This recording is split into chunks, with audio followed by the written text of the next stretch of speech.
beautiful morning. Really, but beautiful.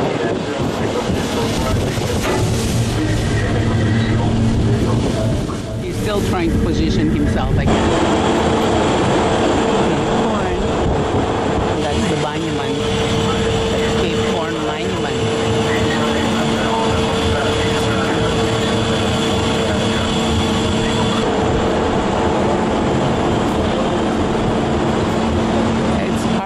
With the conditions that we're having today, how many ships have sunk here.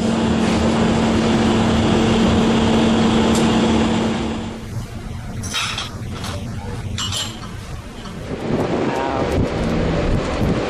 Getting ready to get off. Zodiacs.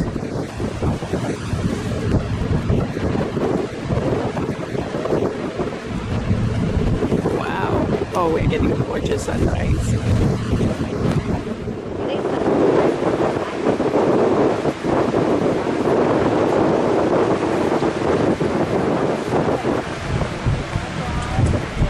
That's the monument.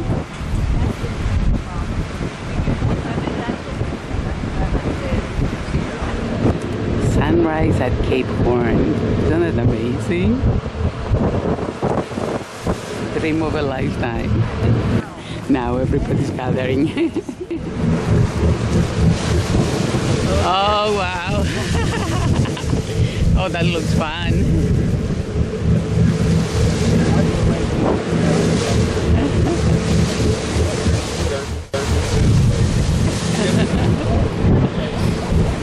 That's how we are gonna go. We are lining up to board. It's not. I expected to. Wow.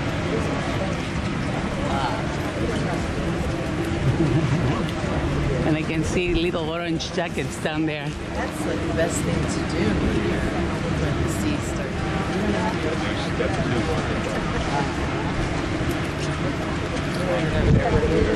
The first boat is off. Wow. Hey.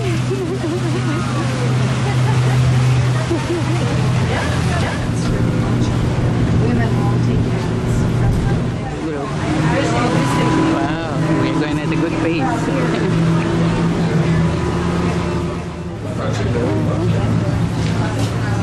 We have to contaminate our shoes before we go out. We don't want to bring anything to Cape Horn. We are still in line, but there are quite a few people that are already going up.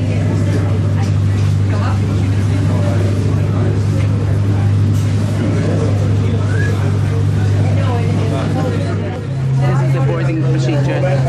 They cut me off, so I'm going to be the first one to go. You're supposed to step on the boat, and then there is a box, and then you sit down.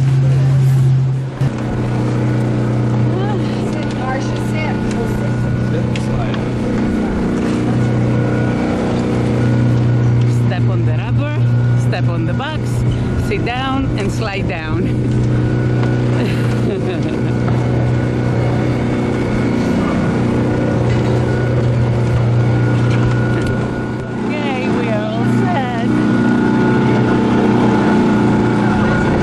Driver.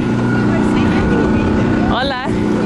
¿Cómo es su nombre? Artemio. Artemio is gonna take us to Cape Horn.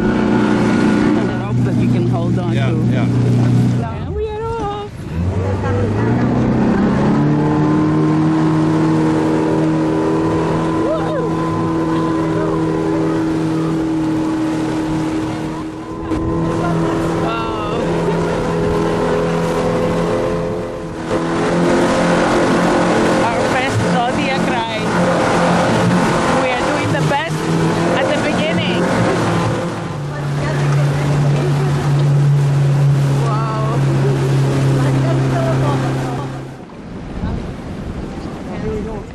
Jagged peaks.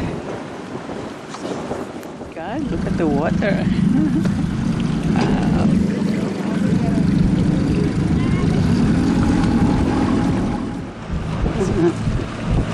Let's see if disembarking is as easy as embarking. They have people in the water. Welcome to Miami. Close enough. Welcome to the Cape. Yeah, to get off the Zodiac, we're gonna slide to the front. Once over here, we stand up. 3 steps. First, on the box. Second, take a seat. And third, we swing both legs outside. Yeah. And we are expecting a huge smile. Vamos, one from inside, one at a time. That was easy.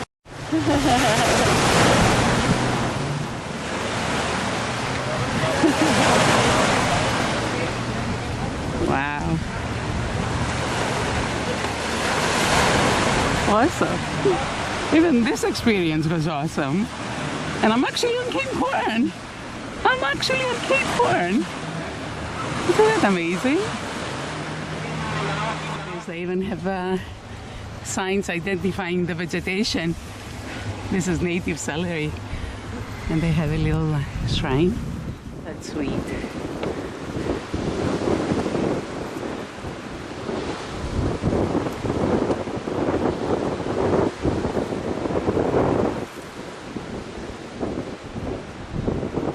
People coming. This is Hiba. I don't know what Hiba is, but this is it. They even have flowers on Cape Horn. I guess that's the way to transport supplies. Winter's Park. I don't know which one is Winter's Park. Wow, so special. Being up here is so amazing. After all the years of hearing about Cape Horn, I'm actually on Cape Horn. Look at those delicate little flowers on Cape Horn. I guess this is fig vine. Interesting. I'm at Cape Horn.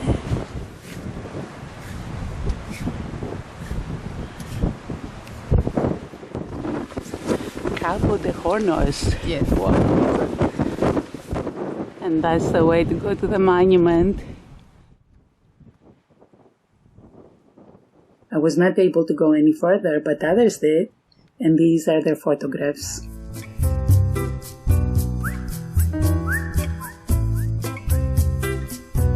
These walkways protect the fragile peat bog ecosystem of Cape Horn.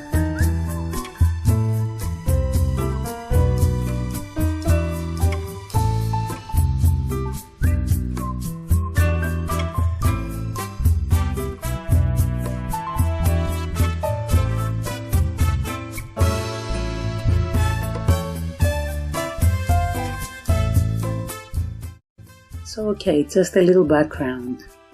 Cape Horn is located on the southernmost tip of South America, just above the Drake Passage that separates Antarctica. It is the southern end of Patagonia's Tierra del Fuego, on an island called Hornos, which is located in the Cabo de Hornos National Park. Cape Horn was discovered in the 1600s by a Dutch captain who named it after his birth town in the Netherlands. Back then, all the ships that wanted to sail between Europe and Asia had to pay a company called Dutch East India to use the recently discovered Strait of Magellan, because they had exclusive rights. This captain, who was a former employee of the company, decided he wanted to end the control they had over the region by finding a different passage. And he did just that by rounding Cape Horn. But when he told people of the new route he had discovered, nobody believed him. He and his crew were captured and then prosecuted by Dutch East India for breaching the rights of the company. Eventually, though, people came to realize he was telling the truth, and the route, which is safer than the narrow Strait of Magellan, became the way to get to the Pacific. While safer, the treacherous seas around Cape Horn were hardly safe. That is the exact point where the Atlantic, Pacific, and Southern Oceans collide. The strong currents and the gale-force winds have created legendary storms over the years, and rogue waves up to 10 stories high. It is estimated that between the 16th and 20th centuries there were at least 800 shipwrecks, and over 10,000 sailors have drowned during their quest to round the Horn. This is the famous Cape Horn Albatross Memorial, which is dedicated to the souls of all the sailors that perished in the waters around Cape Horn. It is 7 meters high, and it's made of 2 independent triangles made of connected metal plates that form the silhouette of an albatross in flight. I think it's quite brilliant because the albatross is not made of material, but it's created by the empty space in between, which perfectly reflects the freedom of the bird and the spirit and the mystique of the legendary Cape Horn. Leading to the monument, there are 2 metal slabs. One has a dedication that says, "In memory of the seamen of all the nations that lost their lives fighting against the elements in the stormy southern Chilean Sea." The other slab has a poem by a writer from Valparaiso. "I am the albatross that awaits you at the end of the world. I am the forgotten soul of the dead mariners who passed Cape Horn from all the seas of the world. But they did not die in the furious waves. Today they soar on my wings towards eternity in the last fall of the Antarctic winds." There is also the monument to the unknown sailor that pays tribute to all mariners, not only those that lost their lives, but also those who successfully made the journey. The dedication reads, "To those who have crossed it, and to those who have lost their lives to its demands." The seal on the monument is very interesting. It is from the captains of Cape Horn Brotherhood, and it shows the albatross, the blue, white, and red colors of the Chilean national flag, and the Southern Cross in the blue sky over the stormy sea of the Drake Passage. The most interesting thing about the seal, though, is that it shows the albatross with a hook in its beak. That's because in the past, bored sailors would capture the birds using salted pork. They would lower a line down to the surface of the ocean, and when the albatross took the bait, the bird was captive. The sailors would play with the albatross, almost like flying a kite. It may sound a little cruel now, but thankfully they would always release these beautiful birds. They believed that the albatross embodied the spirit of sailors lost at sea, so they would never harm them. Well, not too much. There is also a memorial plaque to Robert Fitzroy, the captain of the HMS Beagle, who landed here during the Beagle's first voyage through the area.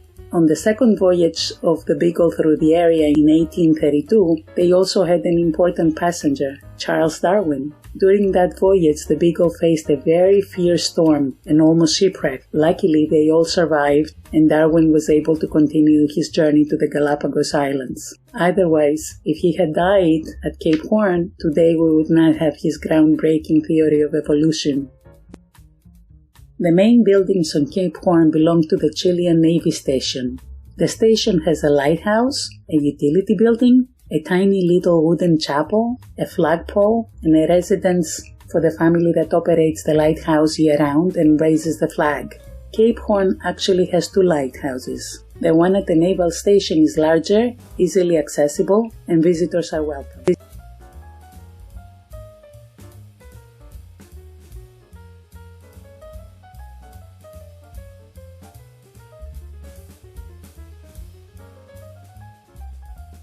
Here you can usually meet members of the local family, have your passport stamped with unique Cape Horn seals, and sign the visitor's guest book.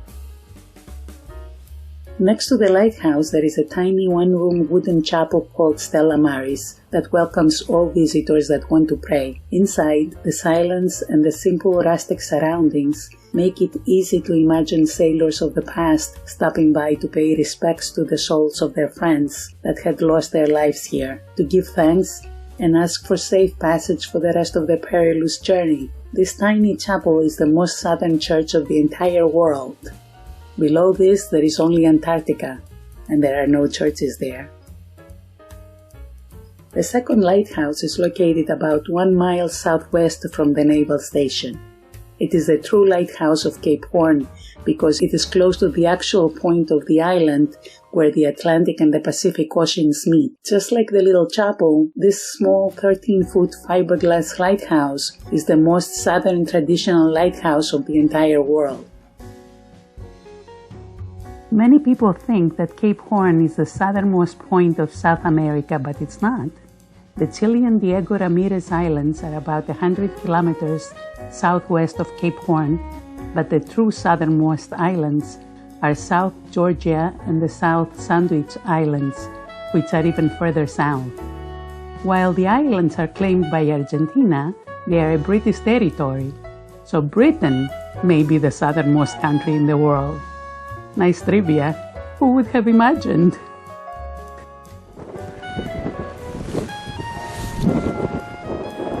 Awesome.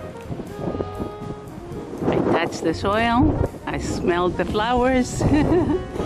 I was here.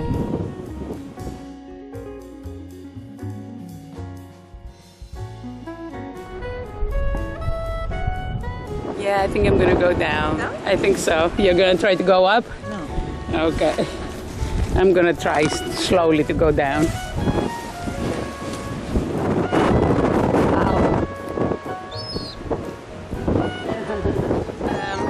Look. Wow. What kind of bird? Guess. No. What kind of bird do you know? Carancho. Carancho. Wow. They're starting to trickle down. Oh, windy. My goodness. Beautiful.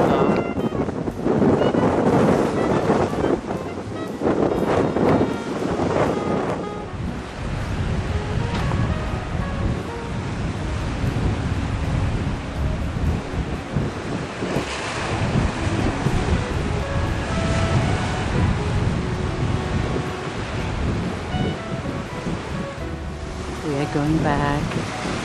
Look how beautiful the day. Isn't that gorgeous? We are so blessed.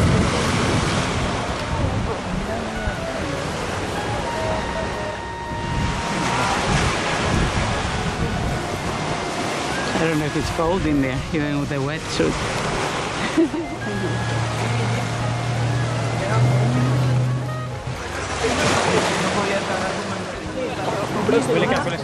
I asked for a little pebble, but they said no, it's a national park.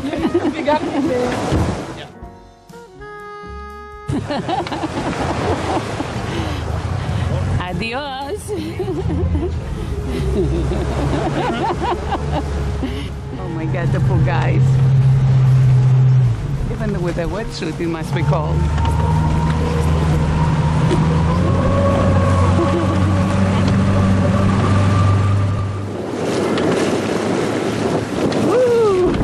Up and down.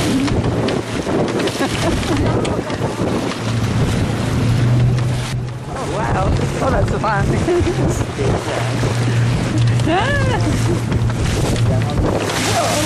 Oh, there goes my camera. Got wet. Oh.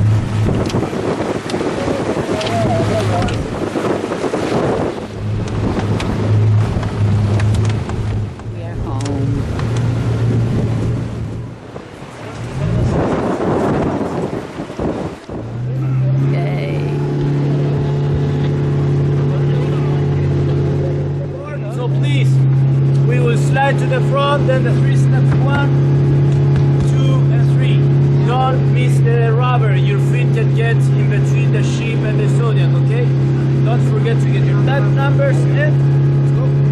Breakfast is going to be served at 8. Breakfast at 8. Awesome. Awesome day. Wow. So blessed. We left our key tag here. And now we have to pick it up so they know who is left, if there is anybody left behind. So there you go. This is a view from my room. Isn't that awesome? Nice big windows. It's actually a surprisingly big cabin for like a cruise ship, I guess, an expedition ship. Look how big it is. I guess we're leaving. Probably I'm going to show you. But we haven't breakfast. Brought out all the candy wrappers. We've been picking up the candy wrappers behind you. This The monument is right there. Don't see that. No. Beautiful breakfast. Oh gosh, now would be the perfect time to go when nobody's there. And this is the Naval Station Lighthouse that everybody visits. Oh, beautiful. That was such an amazing, unforgettable visit. Awesome.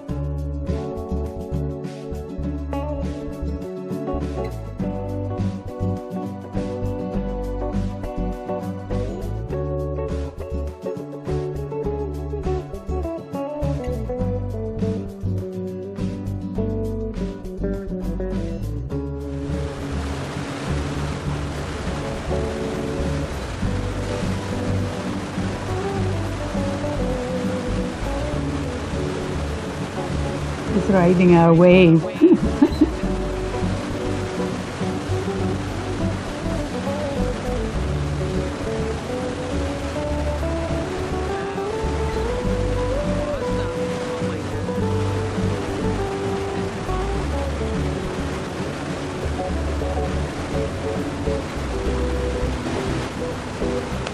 Maybe the draft that we are creating is giving him a lift or something.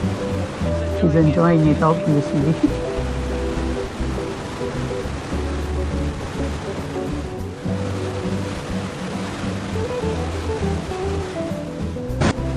That's why people want to fly like birds. Oh my God, look at the freedom.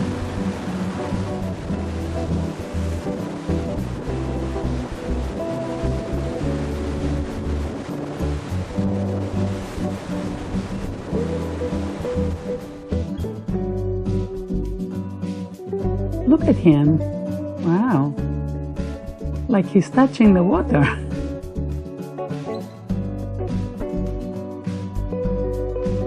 This is the other side.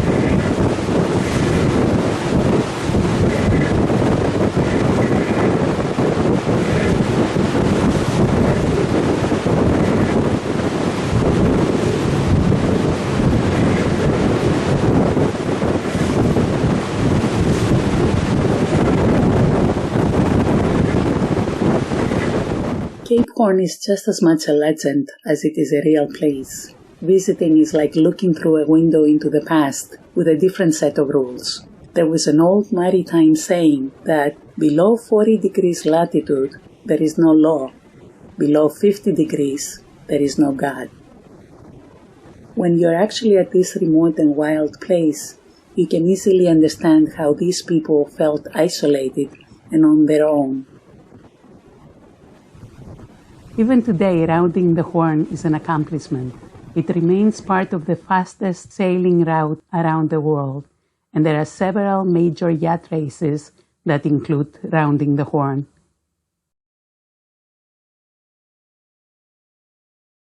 Because crossing these waters is still a brave and hazardous undertaking, in the yachting world, saying that you rounded the Horn is almost like saying that you have climbed Mount Everest.